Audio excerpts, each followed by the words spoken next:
Hello, everyone. And I want to say thank you to the Fung Foundation for the opportunity to be here. My name is Jasmine, and today I will be talking about how do we build a purpose-driven career that makes us happy and fulfilled. And I will be drawing it from research and personal experience. And why does this question matter? I think it matters a lot because it's one of the biggest decisions we can make in our own lives about the impact we can make. So a little bit about myself. I'm born and raised in Hong Kong, and up until, I would say, university, I had a fairly traditional path. I studied hard, got good grades, got into a good school, and picked economics as a major. But after college, I decided to take a leap and do something different, and started my journey to figure out what my purpose in the world was. And it led me on a really fun ride to founding my own social enterprise and then being involved in various philanthropic organizations, including the Gates Foundation and the Rockefeller Fund. But more about my story a little later. I'd like to start by asking you about your beliefs about picking a career. So here's a question, and I would like for you to type in chat. True or false? Your major determines your career. If you can type in the chat what you think, your honest gut answer, what you believe, that would be great. I see a few people saying false, and yes. And I think that is actually something that is, it is false. And you're right in that. Here are three very successful people, and you can see what their majors are. Bill Gates on the left, founder of Microsoft and a big philanthropist. He actually was a pre-law major. Jack Ma studied English. And Rosalind Brewer, who is the current CEO of Walmart. She's the first Black female CEO in S&P 500, and she was a chemistry major. And actually, research has shown that about 3/4 of all college graduates, they do not end up working in a career related to their major. Now let's move on to the next question. True or false? You need to find your passion in order to work in a meaningful career. What do you guys think? True? Okay. There's a lot of people who believe in following your passion. But actually, if you look at some of the studies, it shows that there are a lot of people, a lot of students are passionate about arts, sports, or music.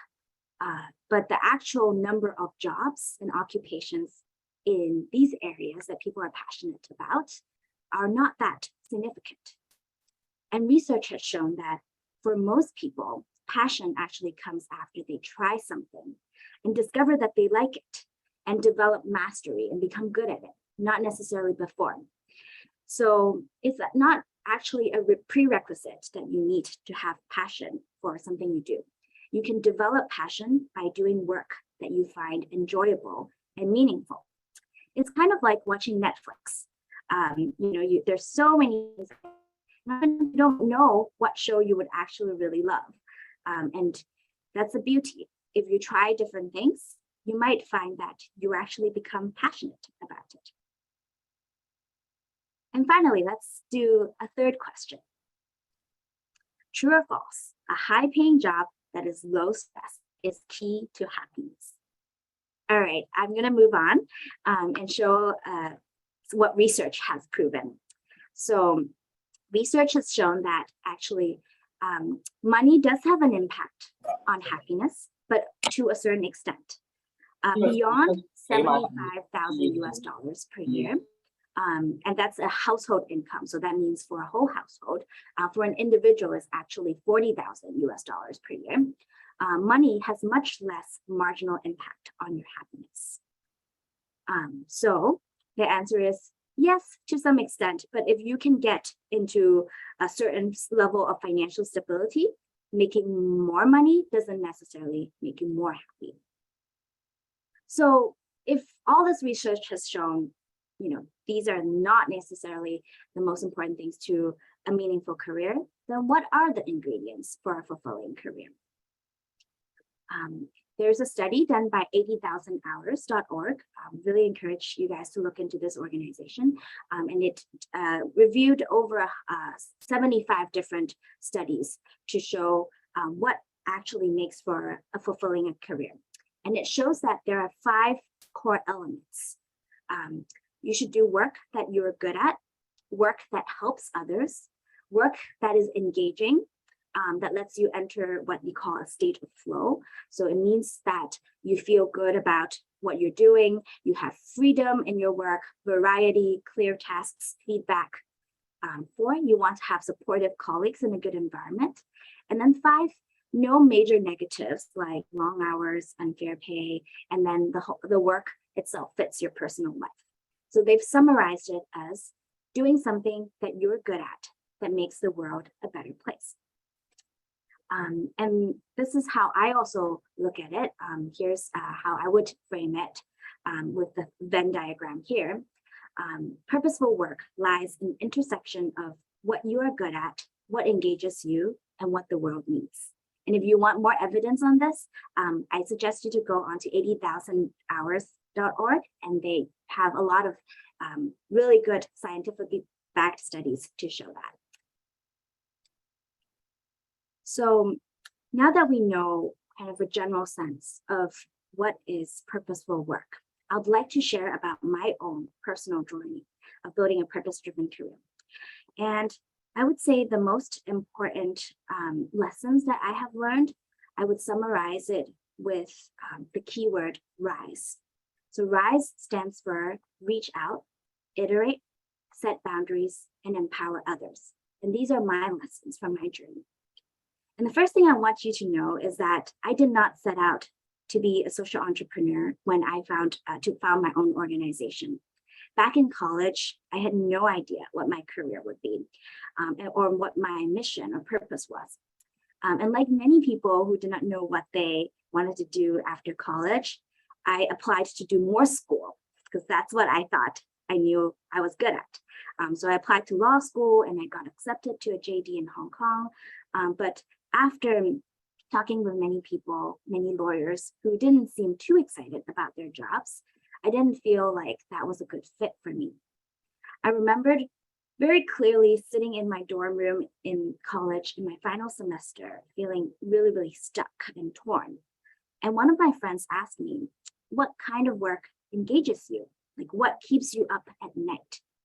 And I thought about an experiential philanthropy course that I was taking, actually a course that I take out of pure interest in college that was not in my major. And this philanthropy course, we had a sum of money, $10,000 to give to nonprofits and charities to help them make the most impact. And I had actually stayed up all night for this class, researching social organizations, reading their reports, annual reports, comparing their impact, and then debating with my classmates on how to invest this fund to make the most impact. And I realized that this kind of work really engages me and connects with me on a deeper level because it was meaningful, even though I didn't at that time think that it could be a possible career path. So I reached out to a family friend who was working in the social sector in China, and he referred me to one of the thought leaders and biggest foundations in China called Narada Foundation. He connected me with their manager and who asked me about my experiences and my studies and was very curious about philanthropic approaches in the West. So they invited me to intern there for a summer. So that's the first important lesson I've learned about career building, is to reach out to ask for advice and help. The majority of the interesting opportunities and jobs are actually, they don't come to campus for recruitment. Sometimes you don't even find these openings on official websites. Many of these opportunities come through internal referral. So you have to take initiative and reach out. And because of this internship that I did with this philanthropic foundation in China, with Narada Foundation, I realized that there was a tremendous opportunity, that my skills and knowledge about social impact intersected with a real need in the social sector in China. That's because at that time, China was just developing a social sector and people were really hungry to learn from best practices. So then I started to discuss this idea about bringing education programs similar to the philanthropy course that I had at Yale to China, so that more young people can learn about effective social impact. But I was just a fresh graduate at that time with very little work experience. And so to find support, I went into our alumni network database and I just sent out emails to different alumni to ask for a chat over coffee to get their advice and input on this idea that I had. And this was where I was so surprised at how many people answered my email and was willing to chat. One of these people is Joe Tsai, and he's, some of you guys may know, he's the CFO and Vice President of Alibaba Group. He actually responded to my email 6 months after I had sent it. I'd forgotten I had sent this email, but he invited me to lunch and we chatted for 3 hours. He gave us input on our idea and introduced us to Alibaba Foundation, which ultimately was one of our partners to get this idea off the ground. So that's my first tip, reaching out. It may feel uncomfortable, a little scary even, but when you do reach out, you may realize a lot of people are willing to help, especially for someone who is purpose-driven and who wants to do something that contributes. So after getting some key advice and partnerships, we started to build our first program. And that's the second lesson I learned, is to iterate and get feedback. My initial idea was to develop a 4-week intensive education program very similar to the Yale philanthropy course and bringing the Yale professor over to China to teach. It was very expensive and logistically challenging. And we spent half a year trying to plan this. But after that, the partnership with the professor fell through. And I was so devastated because I felt like all this work had gone to waste when we had to start again from scratch. And this time we went the opposite approach. Instead of planning a large resource-intensive program, we decided to do a small half-day workshop. It only took us a couple of weeks to design and then implement it. And once we did the workshop, we got great feedback and suggestions on how to improve. So we did another workshop and got more feedback and more participants. And very soon, by doing multiple workshops in a row, we had some evidence of success and a growing community. And we took these results and pitched to a local university and convinced them to partner with us to do our first week-long educational program. So to recap, oftentimes we think that when we have a grand vision or purpose, we need a lot of money and resources to make this happen. And this can become a hurdle for you to get started. So one way and one tip to get things off the ground is to start small, to iterate and get feedback. That just the action of doing something can generate more momentum.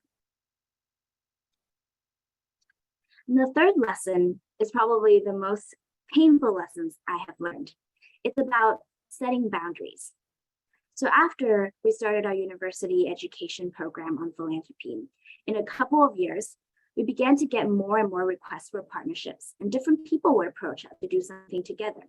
Super excited about that. We took on a lot of new projects, but quickly realized that some of these partners were not really aligned with us. They had a very different philosophy, a different approach that was very top-down, and we didn't really see eye to eye in terms of values. But I did not realize at that time that I could say no to certain partnerships, even if they were not productive, if they had different values and different definitions of success.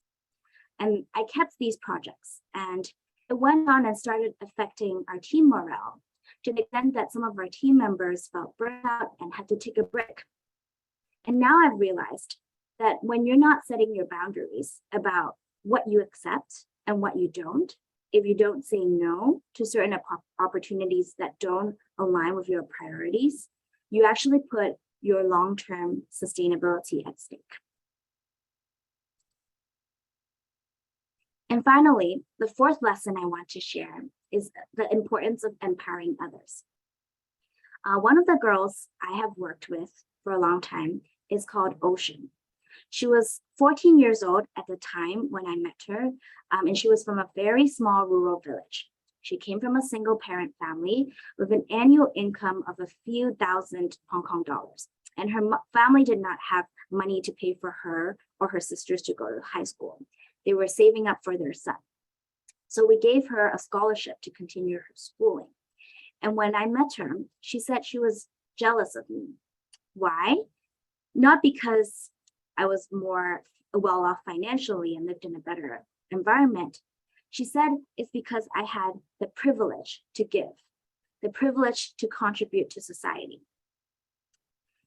Giving is a privilege, but it shouldn't be something that is only accessible to some certain people.